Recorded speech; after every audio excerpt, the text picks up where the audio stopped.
Morning everybody. ઘણા દિવસે આપણે મળશું, બરાબર. હવે જુઓ, આપણે શિરોલંબ રેખા અને સમક્ષિતિજ રેખા વિશે ભણી ગયા છીએ. આજે થોડોક નવો ટોપિક ચાલુ કરીએ અને છેલ્લો ટોપિક છે ચેપ્ટરનો, દ્વિચલ સુરેખ સમીકરણ. જો આ 10મા ધોરણમાં આ નામ આવતું તમે, ax + by + c બરાબર 0, a² + b² બરાબર નથી 0 પ્રકારના સમીકરણને દ્વિચલ સુરેખ, દ્વિચલ એટલે બે ચલ છે અને સુરેખ એટલે x અને y ઉપર એક એક ઘાત છે. એક એક ઘાત વાળા જેટલા સમીકરણ હોય ને, બરાબર. જો આ 2x + 3 બરાબર 0, x ની એક જ ઘાત છે. 3y + 5 બરાબર 0, y ની એક જ ઘાત છે. 2x + 3y + 6, x ને y ની એક એક ઘાત છે. તો એને કહેવાય સુરેખ સમીકરણ. આ એક ચલ ના કહેવાય, આ દ્વિચલ કહેવાય. ત્રણેય રેખા જ થશે એટલે એનું નામ સુરેખ રાખેલું છે. જો અહીંયા વર્ગ હોય તો દ્વિઘાત સમીકરણ કહેવાય. અહીંયા વર્ગ હોય તો એક ચલનું દ્વિઘાત સમીકરણ. આ બે ઉપર વર્ગ હોય તો દ્વિચલ દ્વિઘાત સમીકરણ. આપણે અત્યારે સુરેખ સમીકરણની વાત કરીએ છીએ એટલે આપણે x અને y ઉપર એક એક ઘાત જ આવશે. ફરીથી કહું છું, ax + by + c બરાબર 0, a² + b² બરાબર નથી 0 પ્રકારના સમીકરણને દ્વિચલ સુરેખ સમીકરણ કહે છે. દ્વિચલ સુરેખ સમીકરણનો આલેખ રેખા થાય. ધોરણ 10 માં ભણી ગયા છો અને આલેખ દોરીને છેદબિંદુના યામ તમે શોધતા. આદેશની રીત, લોપની રીત, ચોકડી ગુણાકારની રીત અને આલેખની રીત, આવી 4 રીત તમે ભણતા. એમાં આલેખની રીતમાં શું આવતું તો કે રેખાનો બે રેખા આપી હોય સમીકરણ, એને તમે આમ આલેખમાં દર્શાવો એટલે છેદબિંદુના યામ મળી જાય. હવે થોડીક ડિટેલમાં ચર્ચા કરીએ. બધું 9મા 10મા ધોરણમાં આવતું હોય પણ આવડવું જોઈએ. ax + by + c બરાબર 0, a² + b² બરાબર નથી 0 એ દ્વિચલ સુરેખ સમીકરણ છે. હવે a² + b² બરાબર નથી 0 ના 3 અર્થ થાય. જો a અને b 0 લેશો તો આ શક્ય જ નથી. અહીંયા 0 મૂકું, અહીંયા 0 મૂકું તો 0 બરાબર નથી 0 થઈ જાય, જે શક્ય નથી. તો 3 શક્યતા વિચારશું. જો a 0 હશે ત્યારે b 0 નહીં હોય, પહેલી શક્યતા. a 0 નહીં હોય ત્યારે કદાચ b 0 હોઈ શકે અને કાં બંને 0 નહીં હોય. જો બે 0 હોય તો હું અહીંયા 0 0 મૂકું, અહીંયા 0 મૂકું, અહીંયા 0 મૂકું, a અને b ની જગ્યાએ 0 મૂકું તો c એ 0 થઈ જાય. જો અહીંયા 0 મૂકો, અહીંયા 0 મૂકો તો c એ 0 થઈ જશે. તો સમીકરણનો કાંઈ અર્થ જ નથી. એટલે શું થાય, a અને b 0 હોય તો સમીકરણનું અસ્તિત્વ ન રહે. ટૂંકમાં આ 3 શક્યતા આપણે વિચારવાની. a બરાબર 0 અને b બરાબર નથી 0, પહેલી શક્યતા છે. જો હવે a 0 હોય અને b 0 ન હોય, અહીંયા હું a ની જગ્યાએ 0 મૂકું, જો મૂક્યું છે તો x વાળો ભાગ નીકળી જશે તો by બરાબર -c આવશે. y બરાબર -c/b. y બરાબર વાળા દાખલા આપણે કરી લીધા છે, એને સમક્ષિતિજ રેખા કહેવાય. જે સમક્ષિતિજ રેખા થાય જેની ચર્ચા પૂરી કરી લીધી છે. શક્યતા નંબર 2, a 0 નથી અને b 0 છે. a 0 નથી અને b 0 છે.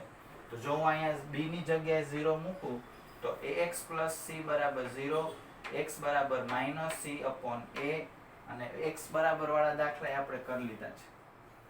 x બરાબર 3 હોય તો 1 2 ને 3 આગળ રેખા દોરવાની. y બરાબર 2 હોય તો અહીંયા 2 પાસે આમ રેખા દોરવાની. બધી ચર્ચા થઈ ગઈ છે પણ આમાં આપણે ભણીએ ફરીથી. હવે જો ફરીથી કહી દઉં, a 0 હોય અને b 0 ન હોય તો સમક્ષિતિજ રેખા થશે. b 0 હોય અને a 0 ન હોય તો શિરોલંબ રેખા થશે. હવે જો a અને b બંને 0 ન હોય તો એ રેખા છે એ આમ ત્રાસી થશે. આવી રીતે અહીંથી એ નીકળે, આમે હોઈ શકે, આમે હોઈ શકે, આમે હોઈ શકે, ટૂંકમાં ત્રાસી. ત્રાસી રેખા એટલે શું? શિરોલંબ અને સમક્ષિતિજ ન હોય, જે રેખા શિરોલંબે ન હોય અથવા સમક્ષિતિજે ન હોય એને કહેવાય ત્રાસી રેખા. ફરીથી A અને B 0 ન હોય તો આ રેખા ત્રાસી રેખા થાય, જેનો આલેખ ઉદાહરણથી સમજીએ. ચાલો, જો એક સમીકરણ લઉં છું, રેખા નામ રાખું છું 2x + 3y = 6 લઉં છું. હવે 10મા ધોરણ મુજબ તમને જ્યારે આવું કોઈ સમીકરણ આપતા તો તમે x અને y ની બે કિંમત પસંદ કરતા અને બે બિંદુ બનાવતા. રેખાનો આલેખ દોરવા માટે બે બિંદુ જરૂરી છે. બે બિંદુ હોય ને તો આપણે રેખા દોરી શકીએ. જો એક બિંદુ અહીંયા હોય તો એમાંથી રેખા દોરી શકીએ. એટલે રેખા દોરવા માટે કેટલા બિંદુની જરૂર છે? તો કે બે. હવે જો અહીંયા હું 0 મૂકી, અત્યારે મેં સહેલી રકમ લીધી છે 2x + 3y = 6. આ બે નો ગુણાકાર 6 થાય છે ને, 2 તેરી 6, બરાબર? એટલે એક એક 0 લેવાના. પહેલા x0 લઉં છું, અહીંયા 0 મૂકીશ તો 3y = 6 થશે, એટલે y = 2 થશે, એટલે એક બિંદુ થશે 0, 2. એનું નામ B રાખું છું. શું રાખવું છે એનું નામ? B.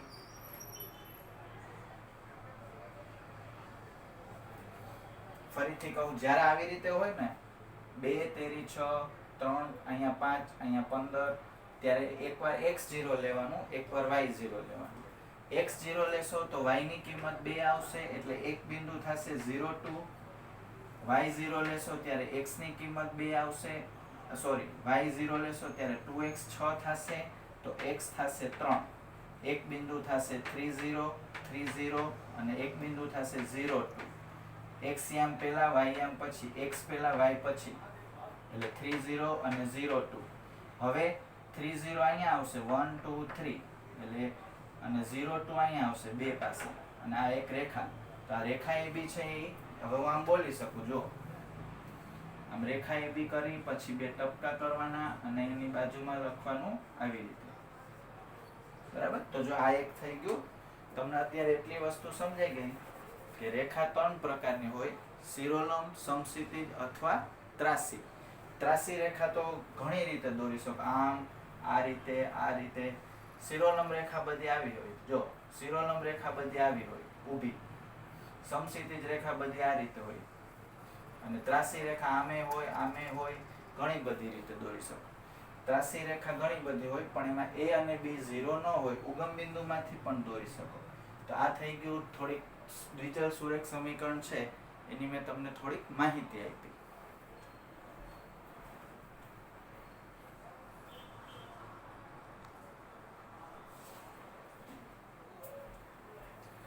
તો જો થોડીક આપણે એક્સ્ટ્રા માહિતી ભણવી પડશે. આપણે હવે જે ટોપિક બાકી છે છેલ્લો, એ 2 દિવસનો જ છે, બરાબર? અને એમાં હું તમને એકવાર સમજાવી દઉં એટલે તમે જાતે બી કરી શકશો. વધુ માહિતીમાં એવું છે, જો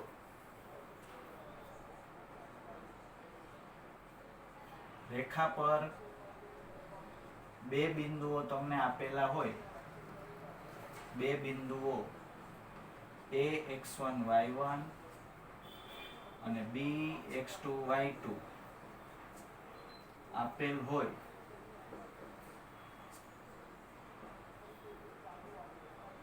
તો રેખાનું સમીકરણ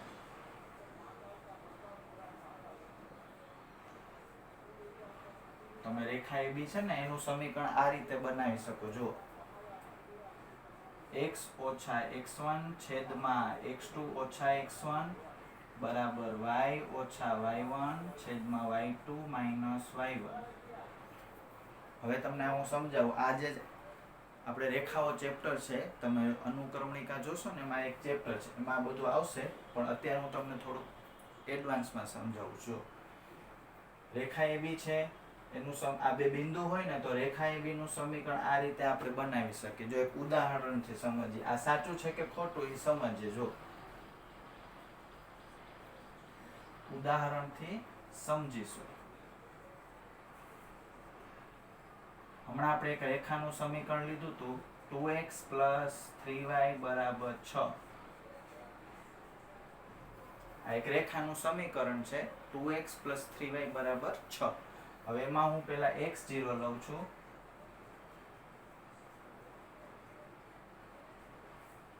તો અને તો જ કહેવાય. x0 લેશો તો 3y = 6 એટલે y = 2. x0 લેશો તો y તમને 2 આવશે એટલે એક બિંદુ મળશે.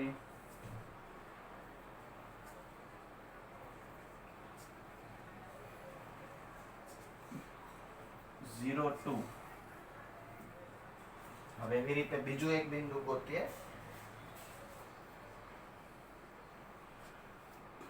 હવે y = 0 લઉં છું તો y = 0 લેશો તો 2x = 6 થશે. માટે x = 3 થાય. તો બીજું બિંદુ તમને મળશે B30. એનું નામ આપણે x2 y2 રાખશું. આ શું કર્યું આપણે ખબર છે? આ 10મું ધોરણ કહેવાય. આ રેખાનું સમીકરણ આપ્યું હોય તમે બે બિંદુ ગોત્યા. હવે આપણે ઊંધું જાય. હવે હું તમને આ બે બિંદુ આપું છું અને આમાં મૂકશું કિંમત. આ જવાબ પાછો આવશે. જોઈએ.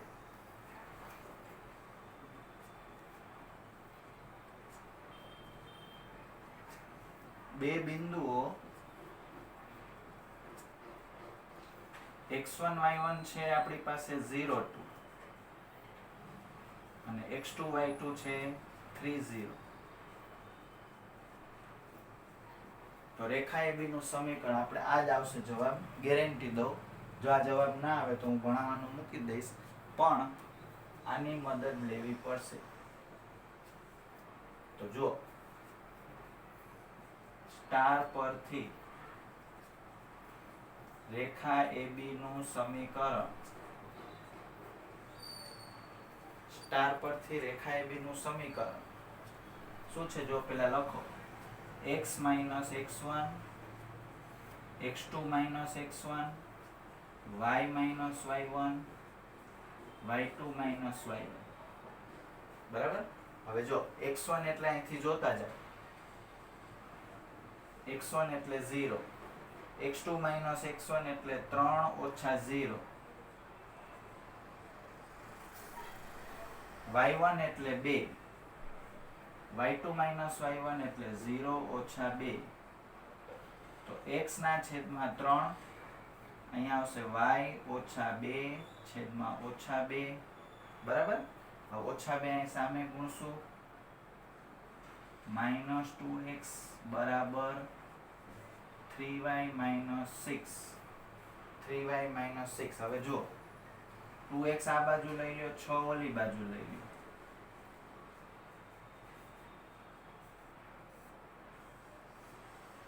આવી ગયો. ઈ જ જવાબ પાછો. સમજાણું બધાને? એટલે તમે અહીંયા સુધી છે એ 10મું ધોરણ કહેવાય.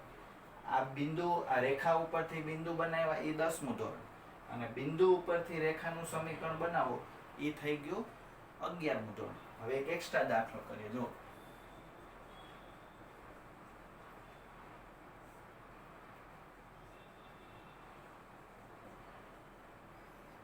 જો રેખા પરના બે બિંદુઓ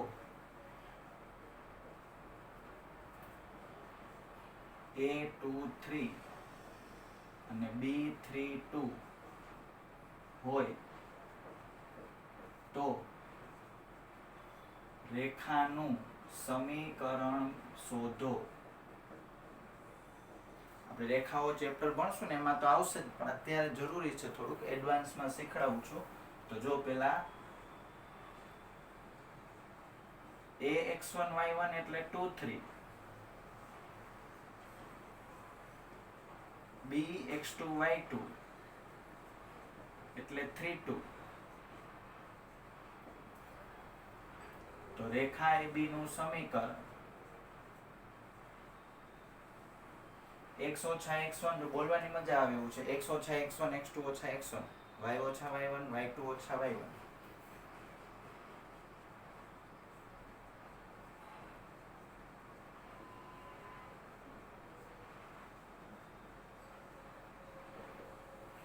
x ઓછા x1 એટલે 2 3 હવે સીધું આવડે તો સારું x2 ઓછા x1 એટલે 3 ઓછા 2 એટલે 1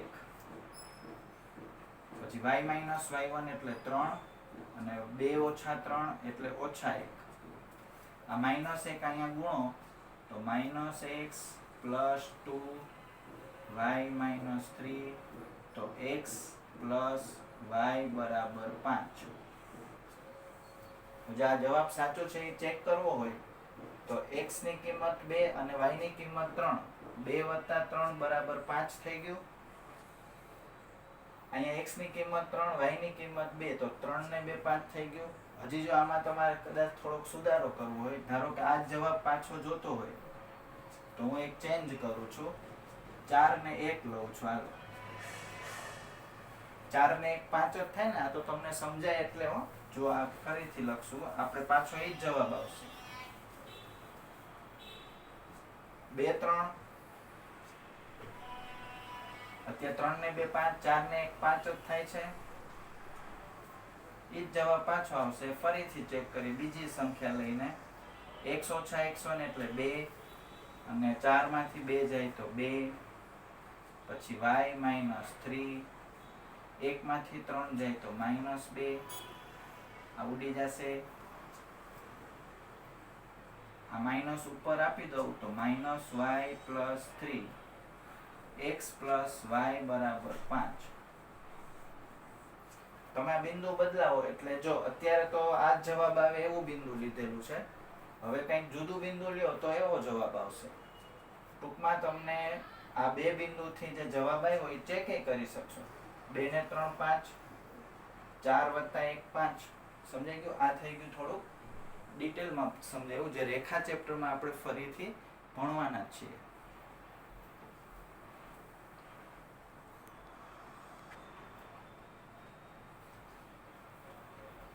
હવે સાંભળો જો રેખાના અક્ષો સાથેના છેદ બિંદુઓ a0 અને b0b હોય તો રેખા AB નું સમીકરણ x/a પ્લસ y/b બરાબર 1 થાય બરાબર જો એકવાર હજી સમજી લ્યો જો હું તમને એક રેખા આપું છું આમ તો ત્રાસી રેખા હશે આ બિંદુના યામ a0 છે આ બિંદુના યામ 0b છે તો આનું સમીકરણ છે ને આ રીતે લખી શકશે હમણાં આપણે બનાવીએ જો અહીં a0 અને b0b રેખા પરના બિંદુઓ છે એટલે રેખા ઉપર છે L ઉપર બરાબર તો જો તો આપણે શું કરશું x1 y1 છે એનું નામ a0 રાખશું x2 y2 છે એ 0b રાખશું સમજાઈ ગયું બધાને હવે જો a0 એટલે શું થયું ખબર છે આટલું અંતર a હશે આટલું અંતર b હશે તો જો રેખા AB નું સમીકરણ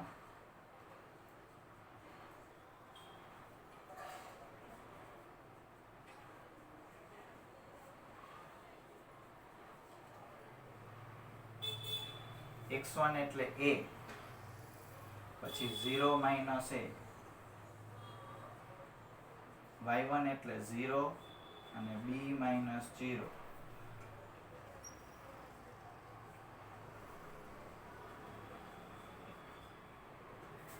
b અહીં સામે ગુણાવું છું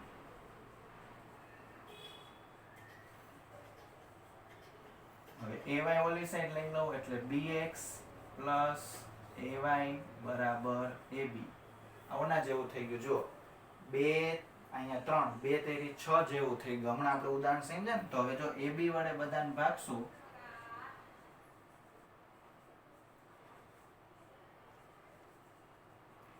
અહીંયા 1 થઈ જશે અહીંયા b ઉડી જશે અહીંયા a ઉડી જશે x upon a y upon b બરાબર 1. તો જો હવે હું તમને એક ટ્રીક સમજાવું.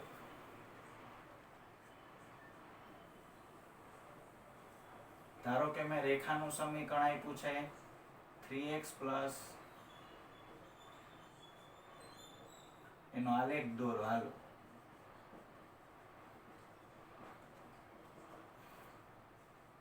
તો જ્યારે આવી રીતે આપેલું હોય ને, જો 3 × 5 = 15, તો પેલા આપણે શું આના જેવું બનાવશું.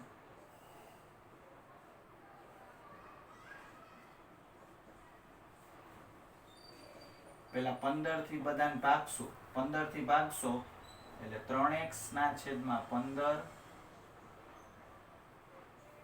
5y ના છેદમાં 15, 15 ભાગ્યા 15 એટલે 1.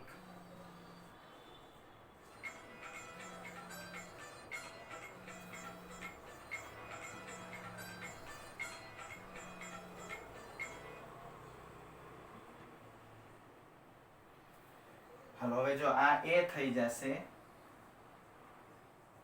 અને b થશે 3, તો આપણે આ જે બિંદુ હતું એ 5 0 થશે અને b થશે 0 3. તો જો ગ્રાફ દોરવો સહેલો પડી જાય. 1 2 3 4 5 1 2 3.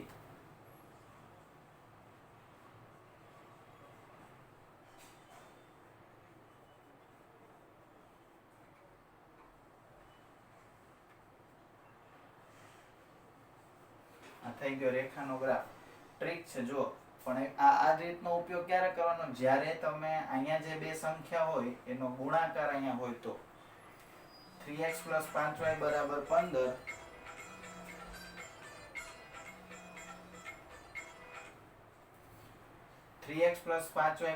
15, તો 15 થી તમે જ્યારે ભાગશો તો x ભાગ્યા 5 y ભાગ્યા 3 બરાબર 1.